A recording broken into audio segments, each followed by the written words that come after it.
Calvin, Yo, what up? tell me how your week has been, cause it's My been my fucked over here, dude. It's been my week is fantastic because all my money woes are gone because we have one Patreon subscriber now, and I can pay the bills now. So I'm happy. No, for real. Thank you to yeah. to the Patreon. It is genuinely unbelievable. I know it's only $1, but genuinely thank you so much. We're gonna use that and roll it into something else. You bought us 1/3 of a coffee. Actually, at most places now, coffee is $5. So $5 more, people, please. No. I jokes. Thank you. Our aim, I guess, is we should probably detail out at some point of like what are we doing here and what's the what like what is our cadence? What are we trying to do here? Um, I think that from a general standpoint, like, hey, the last video came out. We actually got 6 new subscribers off of that video. We didn't advertise for that video at all. I just wanted to see what would organic traffic do after we spent a week in the algorithm. And funnily enough, yeah, we got actually no. We got, yeah, 10 from we got 10 subscribers from the ads, but we got 6 from organics directly afterwards, which was insane, right? So like that's, I basically saved the couple of $100 that I'd spent in the first place just on that. And thank you for jumping into this or looking at it at all. We really appreciate it, and we're gonna. I don't know. Our goal is what? 1 video a week, 2 videos a week if we can really push it out and really muster something useful. But it's more of a place of for us to just chat design and talk to each other and talk over what's going on within the gaming world. Because I don't know about you, Calvin, but I wouldn't really pay attention to any of this Yeah. at all if I didn't have like a check-in point or a place where I'd actually have to go look at stuff. Yeah, we don't have one of those nice clean vision mission or videos that talk about our mission at the beginning. But yeah, I mean this started because me and you have a lot of opinions on the gaming industry and how it can change. And it's not often ones we always hear. So we kind of want to highlight some problems, and ultimately the goal is to help other devs get money, which is and that's the whole goal of this. So. Yeah, absolutely. Yeah, we try to do whatever we can to make the most informational thing, but also just pose and ponder questions. It's really just like, hey, can we just like talk through this thing for a little bit and see where we come up to? And I think over time we've seen conversations linking other conversations, and it's been a nice little metric there and everything. But why don't we get into it, Calvin? What are we talking about today? We wanted to look at the news real first. Now we're getting almost like segments, but Very you know professional. we're great at this. But we're gonna get into some design chats later on. But I love how you say very professional. I'm over here like clicking around, like trying to fucking find the tab. Um, so John Romero is making a first-person shooter game. Another one. I am both very excited and also afraid. I don't know. He seems to have learned a lot over the years.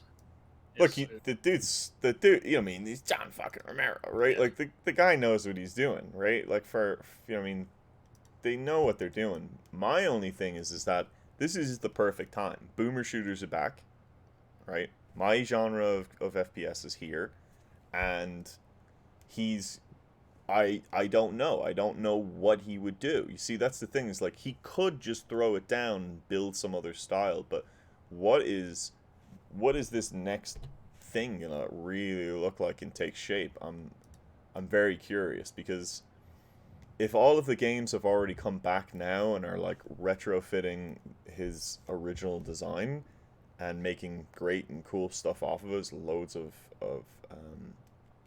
super interesting games that we could go into. But yeah, like I don't know. I'm very very curious to see what that actually ends up being. But it's super kind of like speculative. We don't have yeah, any yeah. news. We don't know what's going on. When we talk about the cycle of resetting and rebooting, it reminds me of WoW. So WoW rebooted back to classic Yeah, WoW, and then they they made Burning Crusade, and then they remade Lich King. So it is funny how, They're like, like you oh said, shit, we've already burned through all of the originals. We're not classic anymore. Fuck. yeah, yeah. So yeah, we're gonna do the boomer shooters, and what was even after the boomer shooters? I don't even know. That was like Oh, GoldenEye, I guess. yeah, and hardcore FPS.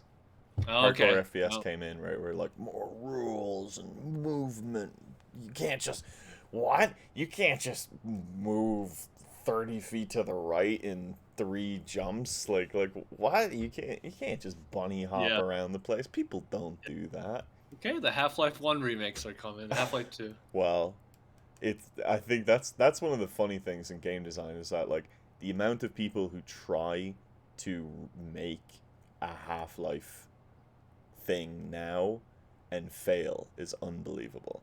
Like it is still fucking difficult to do that. Like there's some magic there that you need to try to conjure, but it's very difficult to find. Yeah. Let's get into this. So No Man's Sky's endurance updates lets players crew up with their big ships. Super cool in terms of just like the lineage of No Man's Sky. I'm just always super stoked to see good positive news from these guys. Does that It, mean like you can hop in a big old spaceship together like Star Trek and just role I play think with? they've gone Star Citizen with it. Yeah. Damn. Okay, So that's impressive. I'm gonna like try to clip the video on here just like a little bit, but we might get TOS or whatever. But yeah, it looks like Destiny now. It's fucking crazy. Wow. Oh, I let's see. wonder. I wonder how many people are clamoring for combat and they're gonna go like heavy on the combat side. I kind of doubt it, but they seem to make a lot of changes. So We see that's one of the bright stars I think of this game right now is that exploration is rewarded, but it's yeah, there is like there is reasons now to kind of do these things rather than like exploration's at the front. It's kind of like a 4X game, but you're not trying to like exploit anything because you exploit the resources around you, I guess, right? But, yep. but you're not really trying to do anything on that side. No, I Um, totally get that, but players are, when you have such a large audience, you just have different requests coming in of what the game should be. So this is the thing is like it's the best game that I've never played now, right? So I have to go and like give it a go, yeah, but like we'll have to see. You know what I mean? I don't know. yeah. I played the early days, but I tailed off before all the new expansion. Yeah, yeah. I'll have to give it a go. For some reason, Marvel's Avengers adding beachwear skins has made the news. But slow news day over there for Eurogamer. Definitely not a whole lot of other things going on. How QA workers are driving the industry's union push. I didn't even see that before, Polygon. Unpaid and undervalued QA workers at Activision Blizzard and Keyword Studios are pushing for more equitable industry. What do you think? Um, I haven't really worked with like a real QA team. I've always had to be the QA people, so I'm kind of curious on. I'm sure you've had a lot more experience than I have actually working with QA teams. Yeah, yeah. I've worked with dedicated QA teams for sure, and they are definitely undervalued and underpaid for what they're doing. But um, you play a game all day, mate. You play a game all day. They do Nah, get glorified in media. yeah, they do. Yeah, back in the '90s, it was like, oh my god, like just fucking get paid to play games. Like what the hell? Like this is so cool. And then you realize just kind of like where your direction is on in that side is like there's not a lot of upward mobility. Your hours are really awful, and it's so much worse at AAA companies because like I remember Tiburon in Orlando and seeing that like QA has like one computer between a few different people. Like they don't even, you know what I mean, so that they can all just like write bugs into the system. So they've got all their consoles, but they've only got one computer. So getting the bug and then taking the picture and then like writing it down on a piece of paper and saving it for later so that they can go back to the thing to go and input it in. It's like, all right, you know, that's hard. QA used to be a really easy way for you to get into the industry and then move Exactly. through into like design and stuff like that. But I think with the prevalence of like design degrees and just fucking ego in game design, that like all of that kind of starts to dwindle a little bit more. The standards are way higher. Yeah, it is no longer a path or Yeah. a reasonable path. I don't know. It's like I think that it can be. I think like anywhere there should be just upward mobility. It's just that like it's on the individual, right? Like if you can Yes. show that like hey, like you are thinking about this from that perspective.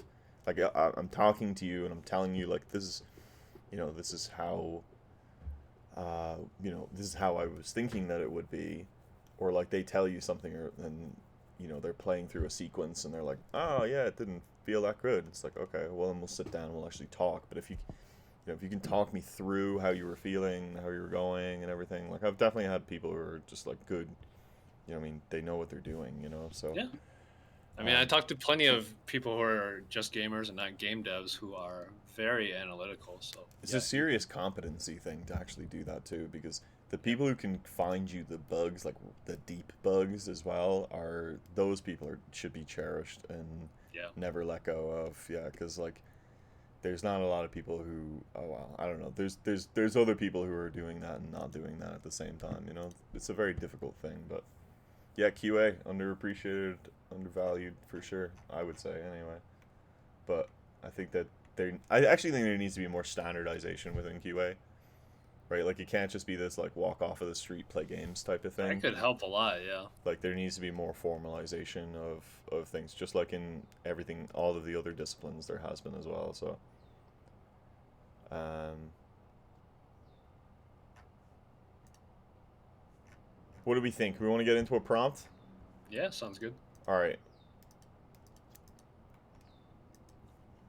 We had a couple. Do you want to go into frame data, or you want to go Yeah. into stealth? I think what was your original prompt? You brought this up earlier. Yeah, so actually, I will highlight this one other video. Silent Hill game that changed safe rooms. Go look this up. 17-minute breakdown of safe rooms in horror games and how Silent Hill 4 like changed the formula and eroded the passage of safety in safe rooms. And You'll actually totally have to. Oh, I'm sorry. You actually have to summarize what they did for me because I cannot play horror games at all. yeah, I almost don't want to because of it goes through the design lineage. There's a lot of different things, and to be honest, I wouldn't do it all that much justice. I don't know about you, but like, I didn't get to play the Silent Hill games growing up. I was really disappointed in that, but I didn't get to do Yep. it. Yeah.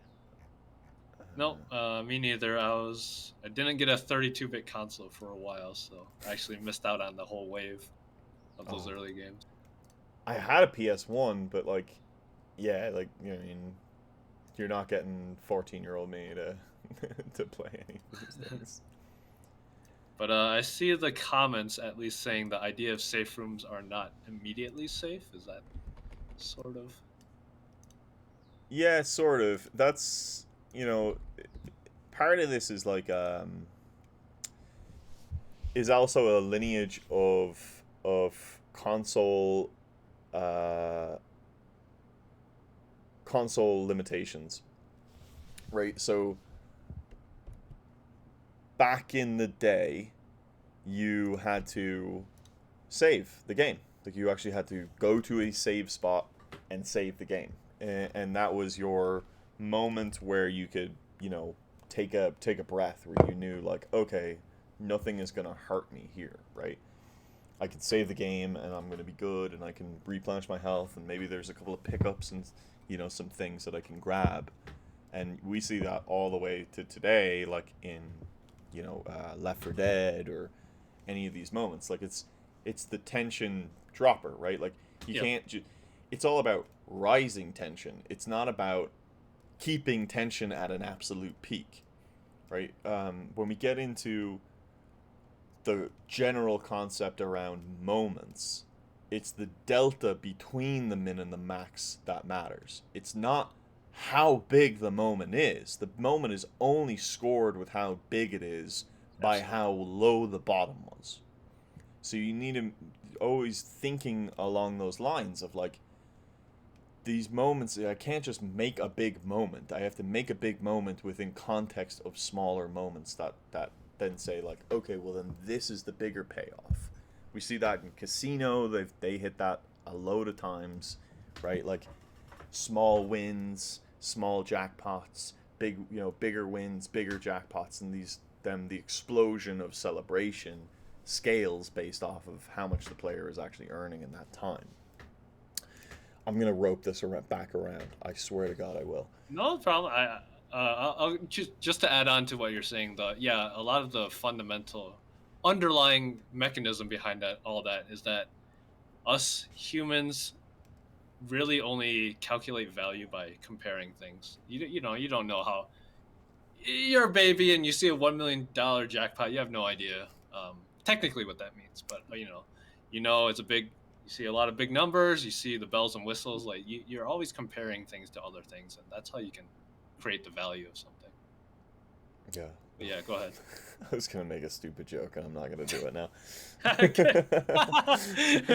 It's like, You well, for sure. what would a baby choose? Like one soft teddy bear or a thousand, bottles of milk or something?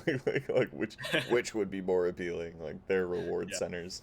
Yeah. Um, but yeah, exactly that. So in this case, back in the day, we had these moments where we're very clearly like, okay, I am in the safe room, tension is now at bottom peak, and then when I come out of that safe room, tension rises and I get back into that feeling. So I have this moment of, oh, save, I'm good, pause, relax for the player, because anxiety is huge, right?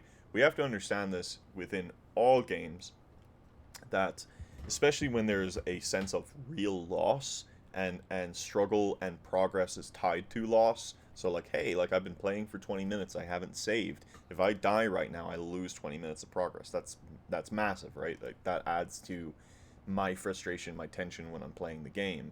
It's all parcel together. But my overall dip, if that happens, is even bigger, right? Like I will just plummet into the floor and feel terrible if that occurs. So making sure then that when we get to these points, then the player's feeling, hey, okay, awesome. Those moments is what then got changed in Silent Hill 4, which is they started to take away that moment. They started to play with that formula a little bit more and actually say like, "Hey, are you safe? Like, Okay. I'm gonna poke you. Are you safe? Do you think you're safe here? Why do you think you're safe right now? Why do you think you're safe right now? Huh?" And I love that. It's also apparently that game was done in the same style as the prototype Silent Hill that was done for PS5 a while Nice. ago. That if you've never gotten to play, um, sad for you. I don't know. Like it's fucking brilliant, but it's one of the greatest game design challenges in the world. Can you make me a game based off of two rooms? And it's not even two rooms. In that case, it's like a hallway. Can you Ooh, just that's a make nice prompt. can you just make me a game that's out of a hallway? Everything is this hallway. I don't care if you take the hallway and it's an L and then you change the L to the other side. Like that doesn't matter to me. I don't care if you take it and then chop it in half. What I mean? But that's your play space. That's all you got. You got that hallway. How do you keep the player engaged and move them through like a 30-minute story? It's an amazing Yeah, that's problem to cool. have. But in the same vein, you're stuck, I think, inside of a room. You probably go out a little bit more, but that room Yeah. degrades over time, and as it erodes, with it the sanity of the player being that like this is now not a safe place anymore. Um, That's bold. That's a bold concept. I gotta go back. I gotta go spend some time and play these games. I am looking at a list. I looked up a couple lists of like where these games ranked. And it does seem like 4 is either in the middle or maybe ranked a little lower than Hmm. some of the other one. Okay. Okay. But Yeah. these are random tier lists. So who No, it knows? makes sense. All right, let's jump into the design prompt that we were looking at. So, and while I just fucking mess with tabs, so do you think cones of do you think cones of vision on enemies improve or hurt stealth games? Now the comment is, depending on the game and the implementation of stealth, getting caught can be trivial at best or lethal at worst.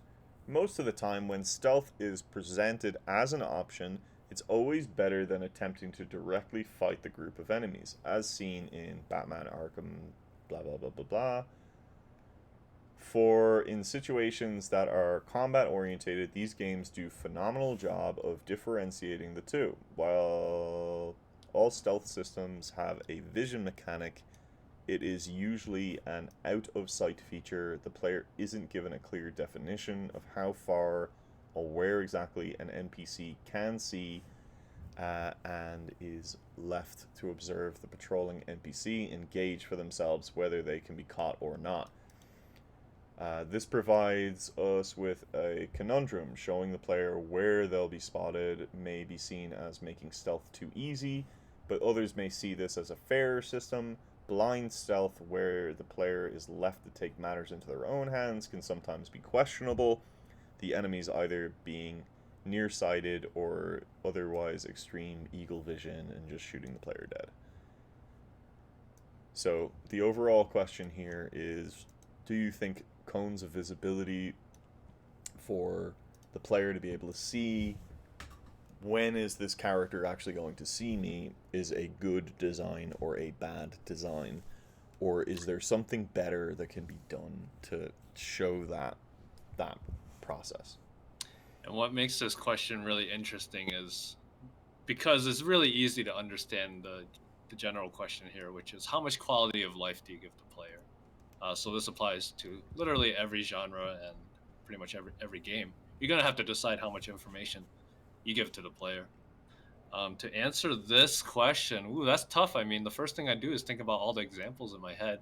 That's what I And kind of wanted to do. Is like like Hitman, right? Hitman doesn't have yeah, cones. You know what I mean? But that's all stealth in its own way. Never had cones, and and everything else like that. can you think of a top-down stealth game that didn't have cones? Jesus Christ, That's that what I'm didn't having have trouble cones. with. Metal Gear I'll Solid? Did Metal Gear Solid have them? yeah, it was no wait, no, I don't think it had cones. I don't think it did. Like PS2 Metal Gear Solid when you were kind of like ISO top Yeah, down? I don't think it did. I don't If think I it had remember, cones. yeah, because so my favorite, I'd say my favorite co-op game of all time is Monaco, which is Hmm. a four-player heist game, and pretty sure that one had cones. Yeah, I think it did. But it's yeah, it's very convenient as a mechanic. It lets you do crazy plays and it lets you learn the system faster. Certainly, older games with less quality of life, it was a lot of trial and error. Metal Gear Solid and everything is like, oh man, I shouldn't walk here, and you're kind of scared. You don't know just how far people can see. Is it just all a matter of realism? Is it a matter of like one of the things I'd like to do is try to find the lines and define out like when and where would this be either good or bad, right? Like, Yes. you know what I mean? So don't take the whole problem and say, is it good or bad? Like, is there a time when it is better than others, right? So, like, top down's a great example. Like, if, oh my god, now I'm trying, Commandos. Yeah. Uh, Commandos 2 on PC back in the day, ISO, had cones, and everything else like there, which also at some point is defines like what is actually that cone, because there's a whole system behind these things that I don't think that people really actually realize like how deep these things can get, right? Oh, I didn't know either. Yeah, AI systems for these can can get kind of crazy, right? So like the picture that I'm looking at right now has two visions of cone, right? It has a far-sighted cone that if you're in Oh, stealth right. or like in a bush, they can't see you, and a nearsighted cone is like if you're in this cone, you're seen. And these are really easy rules to kind of to grok and to master for the player. But it's the games that run off of all of the extra stuff, like trying to build the eyes and ears of the AI system, Right. that definitely become uh, poster childs for like bad AI. And I would say like Far Cry, what was one of the newer ones, Far Cry 6 or something like that. Uh, Five, maybe. Far Cry 5, Five. I would say, yeah. Yeah, Far Cry 5 like just got lambasted for how bad this can get, because this is what's called a complex adaptive system in my world anyway, whereby if I program an AI to have eyeballs and I say this is your vision area and you can see this far, and there's a ratio of sight line for like how far away you are to that point. So it's like, yeah, I could see 1% if you were at that far, but I could see 100% if I'm this close. And if Yeah. there's things in between within that line, then they change that ratio. So now all of a sudden it's not 1% at the bottom. It's like 0 at the bottom, but it's, 40% somewhere within the line if it hits a tree or something like that. And then the other one is ears. Can I hear? What's my distance? What's my radius around me that I can hear? Can I tell directionality from some of those things? And usually, yes. I mean, we're able to do those things, and then you'll get your NPC will start chirping. Huh? What was that? And then they walk over there, and then, huh? Must be nothing. And then walk away, and you're like, ah, that was fucking shit. Now you're Right? reminding me of Thief, which is one of the first stealth games I played. But Oh, uh, I remember Thief. Actually, yeah, yeah. I remember Thief. If I- if Thief had no cones. if I remember right, again, this was a long time ago, but everyone liked the game until you had to play like a level where there's undead people, and then they just kind of ignored like your prompts, or instead of going, "Huh, what's that?" I think they just like chased you and killed you. I don't fully remember. They're like, oh, that's bullshit, dude. What do you mean I can't just fucking mallet somebody in the head anymore? Like, Yeah, yeah, I remember that. uh, another game though that didn't have cones, high emphasis on stealth. Like, it's obviously not needed, right? Right. But how do we actually do it and communicate these things, these concepts to the player in meaningful ways? Because I think that in some places these things become very fuzzy logic, where like we as designers or as developers, we almost want to like we're trying to play on the side of the player, and AI can get either too smart or too dumb very quickly. It can be really interesting of like how thin the line is sometimes, and finding that line when you don't have cones is like, it's like a weird thing. Like, take the Far Cry problem. If they had had cones, they could have made their AI smarter. Possibly. They could have made them more interesting, or at least try to show. I guess what I mean by more interesting is like, if I'm able to communicate the pathing. I don't know, actually. Maybe it's not. I think one of the bigger problems with maybe 3D stuff is like how distance from target is like a problem. Like, because bots can just like AI, can just, especially if they're hit scanners, right? You know what I mean? If they just Yeah. see you and shoot you, and just can get to you, distance is a humongous problem, because if I'm out in the open, but I'm 100 meters away from you, and that's your detection range, you don't see me, but I'm Yeah. standing right there. So how do we get the AI to have awareness of you, but also not try to just pepper you with bullets from as far away as possible, right? Is this still related to the showing the vision cone stuff, or are you talking more about the AI? No, it's showing the vision cone stuff, but the Okay. AI is all of that, right? Like, the vision cone is AI. It's just it Yeah, just yeah, yeah. shows the simplified rule set, or just shows that the rule set's Right. simplified, uh, which is great. But what I'm trying to like whip through is, how do you solve this in, like is it valuable in all cases? Like obviously not. Like we were seeing other games that obviously don't do it, but you know what I mean. Can you make it a value proposition for other cases? Like, how does this rope Yeah. into the other games? And is there a better way to communicate, you know, vision for AI? Right, right. Yeah, I mean, one thing when you think about a game with of cone and a game without a cone, and for that matter, any kind of information, there's an immediate difference to me. In one instance, the player knows exactly what to do, and then the second one, they're trying to come up with a mental model on how this actually works. Like, hey, he spotted me. How far is this guy actually from Solid Snake? And like, they did he hear me? Like, they wonder. It's like, does this have a hearing system? They don't even know. Yeah, Um, and it it's pros and cons. Like the pro is that I know a lot of people are using the immersion argument when I skim this Reddit, yeah, and that's I'm sure that's valid. But for me, the one of the pros is right. It's immersion. They kind of are trying to figure out what's going on, and that's an interesting puzzle in itself.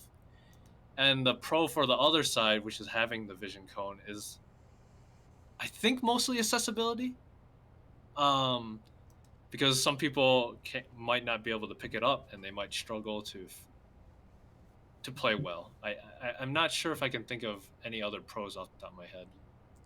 yeah. Like, it works really well in terms of close combat stealth is awesome, right? Because you know, oh, I walk around that corner, that guy's gonna see me, right? It's like if you've ever watched Mission Impossible 4. Yeah, yeah, I certainly have. Yeah, there's a scene in that where they go into the they go into the KGB headquarters in Russia or whatever, right? And all of a sudden, then they just throw up this wall and in front of them and project the back of the wall behind them in front of them onto this screen, and then eye track the guard and then change the perspective based off of where they are, so it always looks like it's in the same place. And I love that because it's like, you know, I mean, it plays into all of this too. Like, how much can they see versus like how can you distract these characters? You know, whether it be like Yeah. throw a coin to go take a listen or something like that. It's Oh, that's funny. yeah, Yeah, I because didn't think about it. they do that with raindrops. They have a button that like echoes raindrops and it makes it sound like it's in a different place. So the guy goes like, "What the fuck is that?" and then Yeah. goes over to it. When you're in closer combat stuff, yeah, it is more binary. So it's like it's I'm either caught or I'm not caught. So making sure that that's communicated to the players usually just through gameplay and just through the actual mechanics of being close. But when you're further away, it always proposes a problem for these things to me. Okay. Because cones keep getting bigger, right? And they're not necessarily indicative of somebody's like actual, you know, sight. So like, do they kind of give a false positive narrative? Like, what are you really playing there? Are you playing the puzzle of I need to walk to the other side of this maze while these flashlights are, you know, shining at me? Like, Right. how do we contextualize like better systems for that? And is it just should things be more binary? Like how do you make it so that like further away things don't interact with you? And I'll pose with that, like I'll pose with an actual thing. There's a watchtower. Characters up in the watchtower. Cone of visions are always usually just like this flat Yeah. on the ground, some volume plane or something, right? They're up there. What are they? How are they not seeing you? And are you saying this is kind of an issue for, I guess, immersion or? I'm trying. I'm sorry. I'm sort of not following. Fuck. I know you're talking about like the mechanics and the size and how they've changed over the years. But I'm kind of missing. The biggest thing is like, how does it work with those guys, and is there a better uniform way of Oh, showing this? Like, what I'm trying to think of is like, is there a good case for saying that cones in this case are great? Cones in yeah. this moment are perfect. Like, instead of saying, hey, can we abstract away from cones, is there a place where we can say, actually, no, they are great in this case? Because when we're looking at the lexicon of all of these games that have done AI detection over the years, stealth, everything, we see a big divergence from cone to not cone. So is there a reason? And we together have just gone through this for like 30 minutes. Like, we can't lock down a good reason of why you would use a cone. So like, can we find that? Like, is there a reason when is there a time when it does work? And Right. accessibility is big for sure, absolutely. But are you then just playing the cones? And now Oh yeah. No, the absolutely. enemies actually just go away, and I'm playing against flashlights. Yeah, no, you are. I mean, that's 100% correct. And also, a variation of that is the watchtower spotlight, like you said. Like in Metal Gear Solid, there might be a spotlight, and it's a circle, and you're But supposed to it's dodge the always circle. yeah, but it's always the same thing. It's like, oh, there's a watchtower, and oh, it's Yeah, 20 feet in the air, and oh, there's four people in there, and oh, the only way that they can see me is if they shine that fucking spotlight on me, right? yeah, Like, they can't see me. Even if I was standing up out of the grass, they won't see me unless that spotlight is on me. yeah, And that's like that's a whole thing, right? Like an accessibility thing, whether day or night, you'll see it, right? Like, if it's daytime, you stand up, it's just like they don't care. I think you described the consequence of cones pretty well when you said, "Am I playing against the flashlights or am I playing against this AI?" Um, and that reminds me of a story I have with Black and White. Hmm. So when I first showed Black and White to one of my roommates a long time ago, I was like, "Yeah, this." Some context to people that aren't familiar with Black and White. Black and White is the God sim game where you grow a giant animal god. Over time, it was made by Peter Molyneux. Our Um, boy yeah, the went to game design god. fucking blocks after that. Yep. But I told him I was like, yeah, this you slap this guy around and it learns and it doesn't learn. And when he played the game, he was enjoying it and he was telling other people, "Yo, check out this game. This game has a super advanced AI that's behind it and everything." But the thing is, in like Black and White 2, they unveiled the curtain. That they showed that it's just sliders. It's like, does he like food? Does he not like food? It's just like 8 sliders behind this, and it just like when he saw that, I think all his interest in the game went away. So this is talking about immersion and Oh, what the sure. player believes about the game world. Um, given that, No, that's a great point, actually, Calvin. That is a great point. I did not think of that at all. Players love to poke at systems, especially yeah, systems that they think are more complicated than others. So when you have the cones, it simplifies that system down. It actually takes enemy AI completely almost off the board. You don't really care who that character is. You just care, like, can they see me? Can they not see me? And that's like your primary focus. But if I do have the ability to poke and prod at that system and to try and find the edges of the boundaries, then I have a much more entertaining time, because yes, I might actually take a few fails just to try and learn some new knowledge. yeah, And in that exactly. in that learning, I might unlock something that also then helps me down the line. Now the only thing there is just like, do you find like some best path, and then all of a sudden it's like, well, every single time and now I do that exact same thing. But that's what happens whenever somebody finds like one critical playstyle that works, and they're like, well, if that worked, I'm gonna just like hone in. Not many people go and do it and then explore. It's like, if this worked already, they're just gonna keep doing it. So Yeah, Go on. Oh yeah, the discovery portion is really different in the old days versus now. Like you said, poking at a game, discovering its rules, it's actually unless it's over unless you're dying constantly to it, it is a very fun process. But with information sharing nowadays, in Discords and Reddit and everything, like people do come to the answer. They come to the answer fast, and sometimes it's also to their own detriment. They're like, I don't know. It's like they technically have more fun when they poke around discovering it, but they don't want that. Yeah, it's Like it's like the frame data stuff, you know what I mean? And that exactly. that Yeah. conversation that hopefully we'll have at some point. Yeah. But I just looked at my OBS and it said 0000, and I was like, fuck off. Like, I know this hasn't been that great, but like, um, yeah, I look, I believe in poking and prodding at systems. The problem is that you have to give the designer or the player the tools to be able to poke at that system, Yes. Absolutely. right? And this is where then complexity comes into an adaptation, right?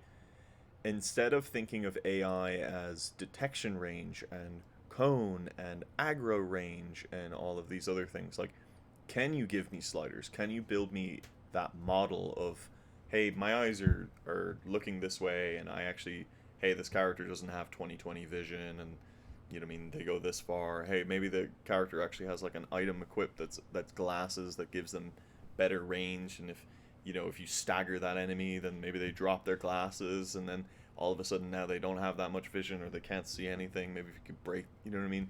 Can you give me some fucking think about things in terms of humanality of like, Yeah. I see, but I only see so far. I see, but I can't see through the trees.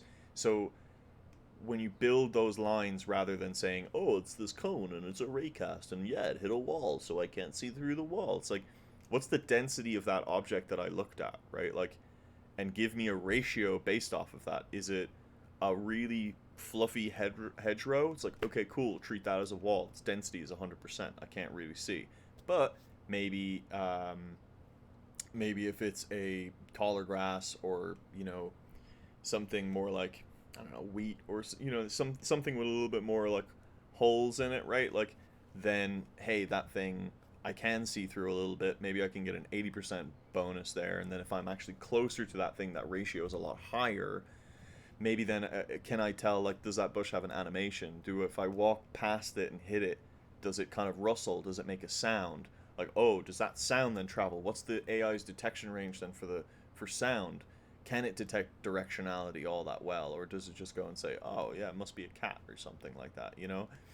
Does that then also poke off some other conversation, right? Like, think of how your characters can act natural and human in that sense of what do they actually have to be able to do those things, and then can you probably communicate those detectors in like more meaningful ways, right?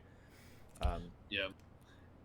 When you're talking about the bushes, one of the better or one of the more interesting experiences I had was with DayZ.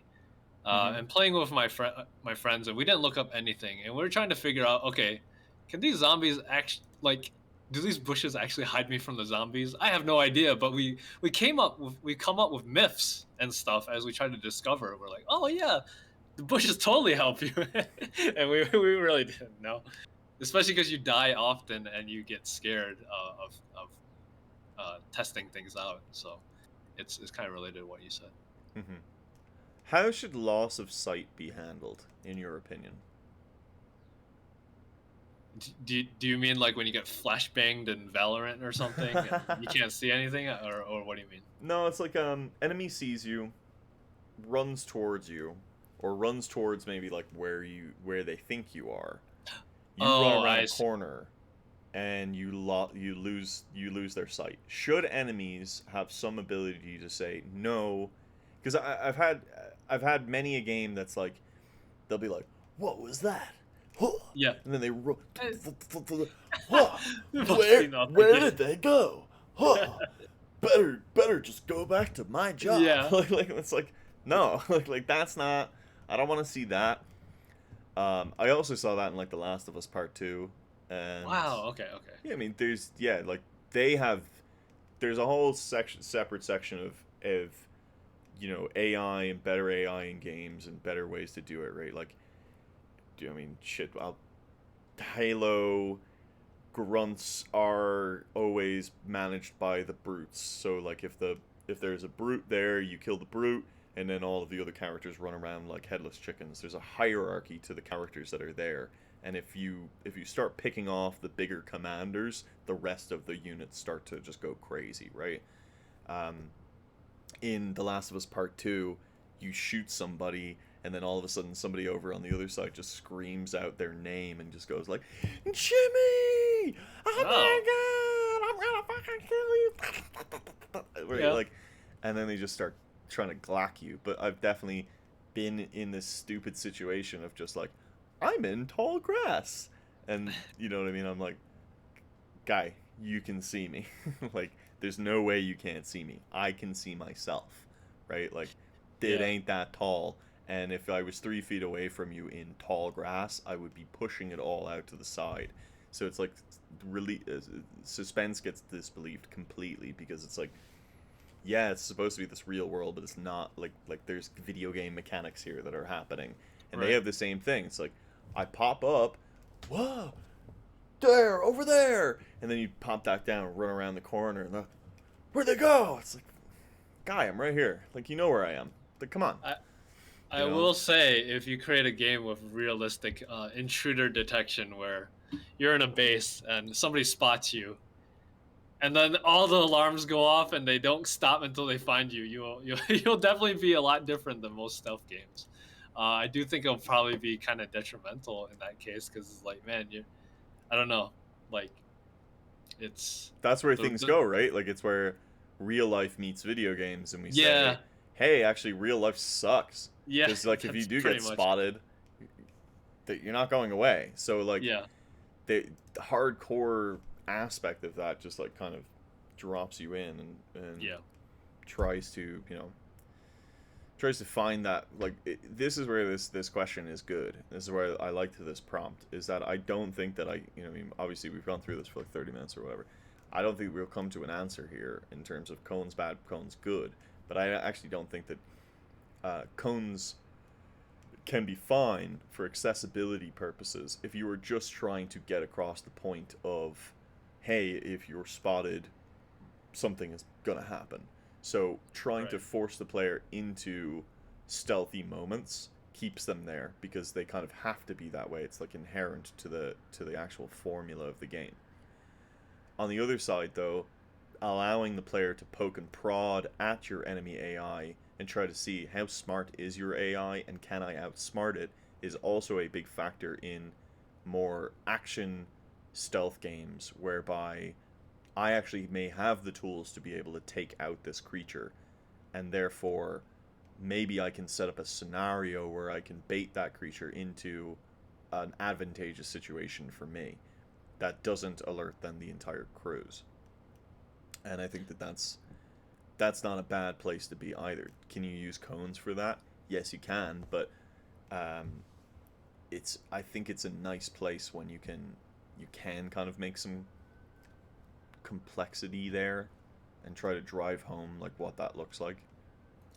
Yeah, that's a good point about the combat stuff and how it's okay to get caught, so you don't really need to give the player, all the information in the world. And I guess I can tie it to the fighting game stuff. So yeah, when I first saw this prompt, I just thought about this prompt from a information standpoint, which is how much information do you give the player, how much quality of life. And recent statement lately in the fighting game community that kind of blew up was when a player called Punk said, "I don't want frame data in my game. I don't like thinking about numbers. I don't like people talking about numbers. I just want to play a fighting game, like punch people." And that blew up because he all the tournament players came by and said, "What, are you kidding me? Frame data is life. You can't live without it. You must know the numbers." And one more statement that was linked as related to this was Harada, who's the producer of Tekken, he actually echoed the same thing. I mean, he is the producer of the game. He's like, I don't want to give frame data to players. This is a old interview of his from 2015, so I don't know if it changed. But he said if you are giving more information to the player, the discovery portion of the game lessens and it shortens, and that's a lot of the fun of certain games. So to tie back to what I said about combat in stealth games, it's like the tournament players need frame data, kind of, but it's like you don't. The rest of the population doesn't need this information, and it hurts. It hurts everything else. Just like Yeah, I like it. Thank you for tying this two together because it totally links. How much information should you give to the player yeah, in terms of their systems? Discoverability is really important in video games. Allowing players to feel smart for finding different things is humongous. And not telling them, you don't want to, like, when you're a game designer, you don't want to sit somebody down and tell them about your game. You want to sit them down and just let them play. yeah, Like, let them figure out and see where they fail and everything. You don't want to be just giving them the secret sauce. At the yeah, same time, too, I think that this is a fundamental failing, again, on the fighting game community. Not the community, but the fighting game genre genre. for not innovating on their own formula. Yeah, yeah, Now, obviously, over the years, you probably had a bunch of arcade freaks that were like, "What the fuck? You know what I mean? Don't fucking change the game." Blah blah blah. But like, yeah. do you know when frame data became prevalent within knowing the backbone formula behind the thing?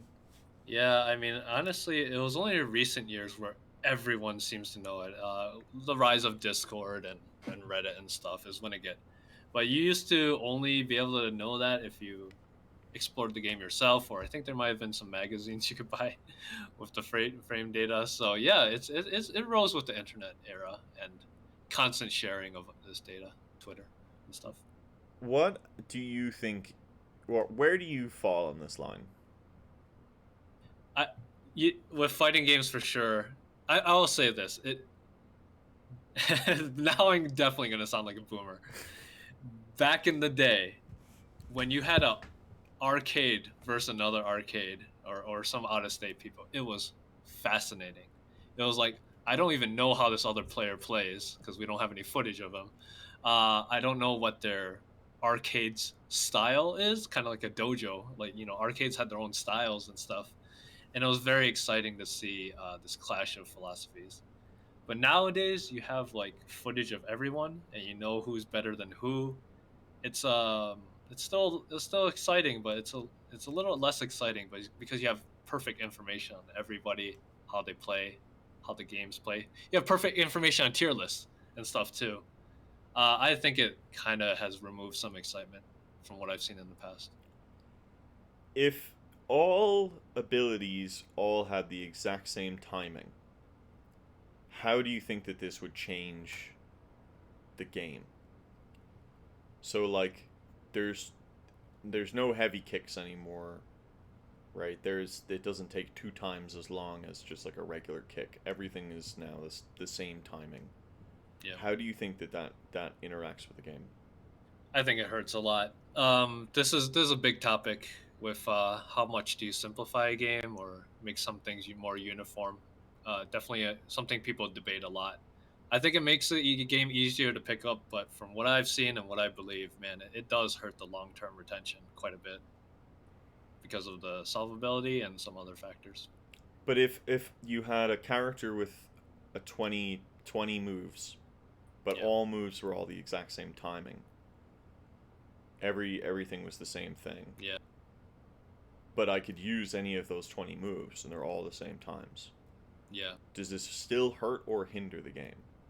Okay. Okay. I more see what you're getting at because that's kind of like removing frame data. Trying to remove the idea, the concept of Yeah. frame data.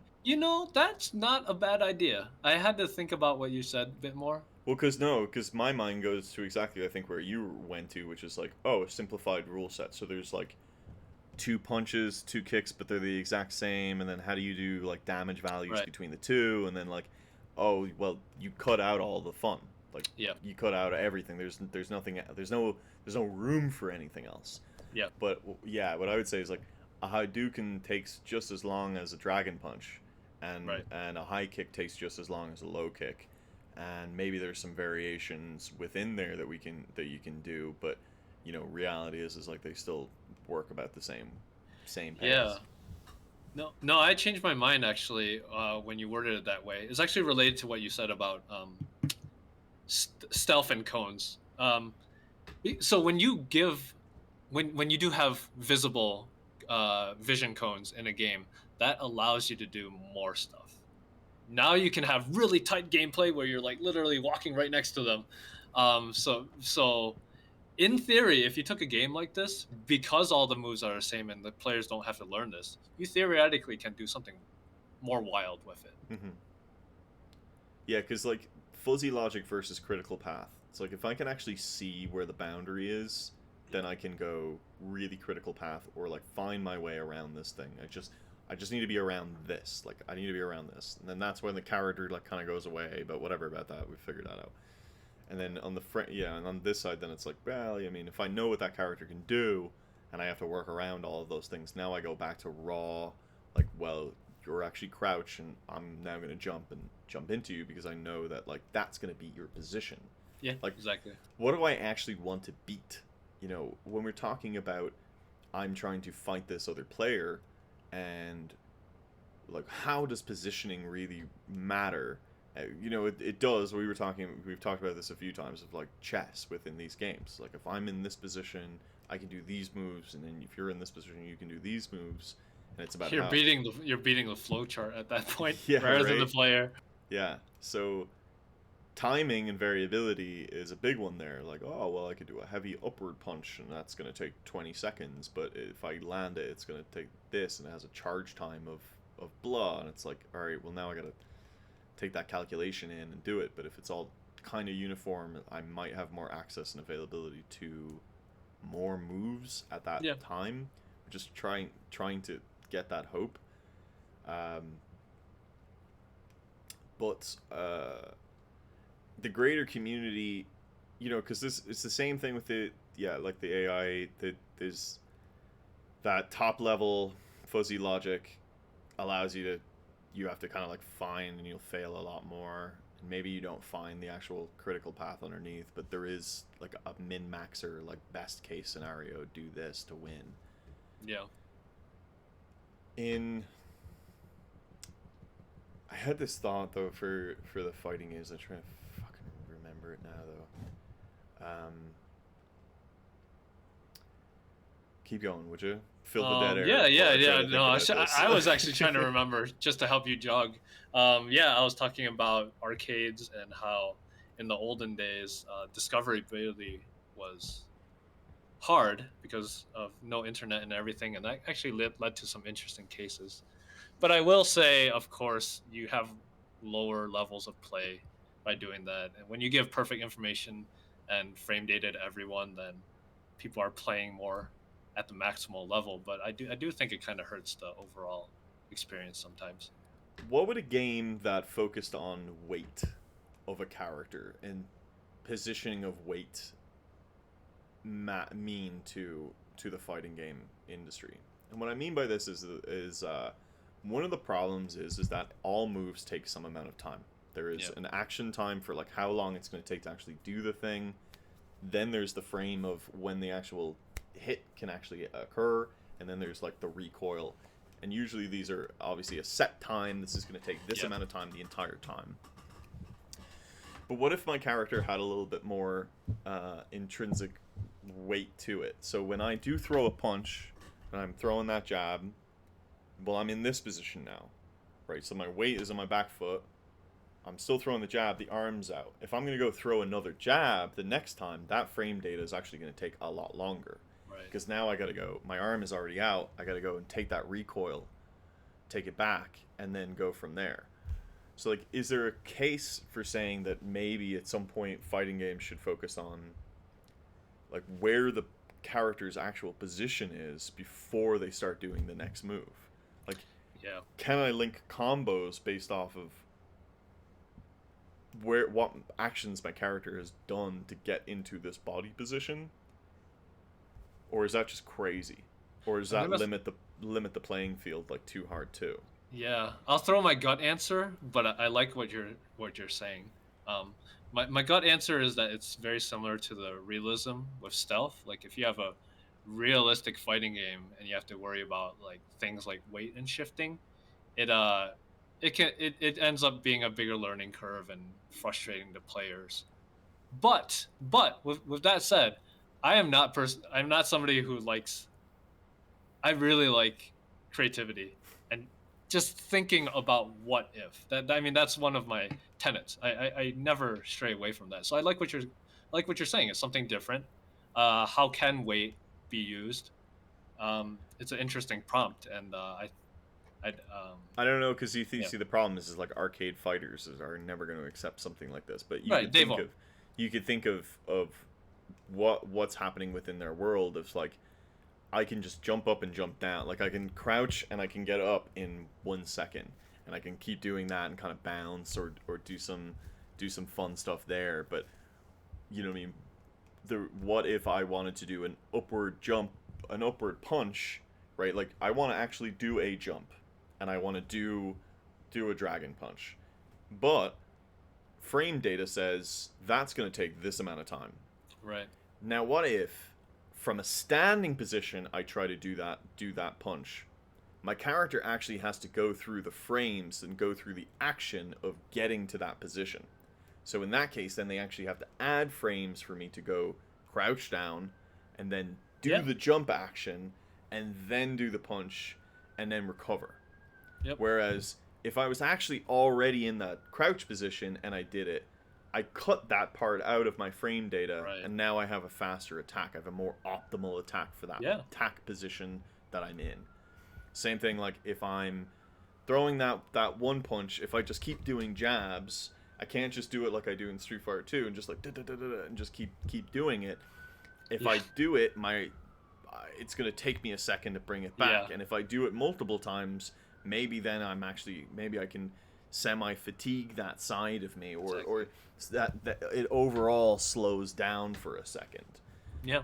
right? Like, is there better ways to try and get away from the necessity that all moves take some amount of set time, and is there a better way for the player to find an optimal loop within, like, I want to do this action combo sequence, and I know I'll be able to do it as efficiently as possible because every time I get into that next position, I know what my next move is going to be. Yeah. But maybe that's like too straightforward, because as soon as you're in this position, then maybe you just do that move. Like you're always just going to do the same combos like Yeah. the whole time. But do you not do those things now as well? Yeah, well, let me kind of wrap. I assume we're almost out of time, so I'll just sort of wrap it up with what you said. So yeah, everything you just blasted like 10 questions about what if, and you know, That's an most. hour-long podcast of me just being pondering the fucking universe over here. I don't think we came to a goddamn No, no. answer on anything. Well, let me tie it to something then. Let me tie it to something then. You just asked a lot of questions that I think 90% of fighting gamers would be like, "That's the dumbest idea I've ever heard." Or no offense, no offense, and that's not offense to you. That's not an offense to you. So there's a game called Tory Bash. Have you ever Yeah, heard of of this? course I played Tory Yeah, Bash. Tory yeah. Bash is one of the Tor- coolest games of all time.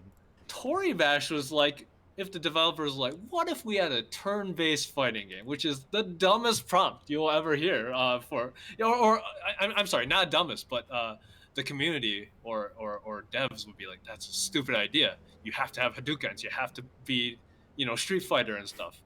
But this is exactly what we're talking about. And I know we were giving our opinions on Cones of Vision, but there's a lot of interesting questions that can be asked there. And I guess what I'm getting at is it is worthwhile to ask and explore these questions because you might have your gut feeling saying this is a dumb idea. Yeah. But I want to point again to Tory Bash. That game is really successful. It is really fun to watch.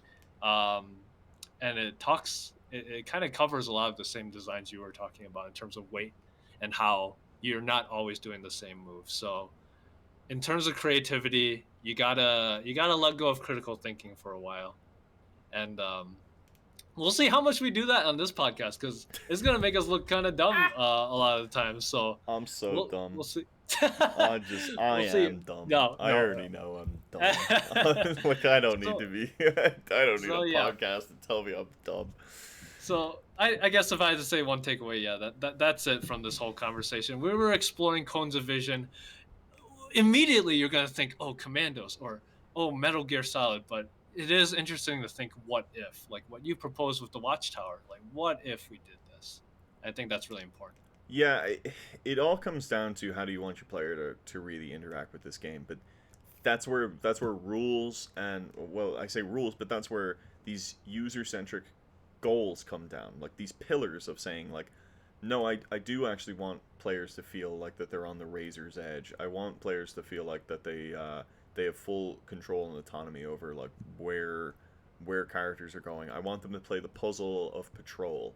I want them to be able to see what's going on and recognize that and always know like that's an enemy, that's where they're looking, and then play the puzzle of how do I get to the other side, and whatever then objectives I give you, then go from there. The other side of it is too is like allow players to if you do want fuzzier logic, build fuzzier logic, like build more sliders, like build more Yeah. reasons where your AI can actually make a decision itself and see how that complexity, that small amount of adaptation like plays out over time. Give the player some tools to be able to poke and prod at that, and they'll feel really smart for getting through those different things in their own way. But it's about giving the players the tools then in those cases to be able to even spot how smart is your AI. Where is the line?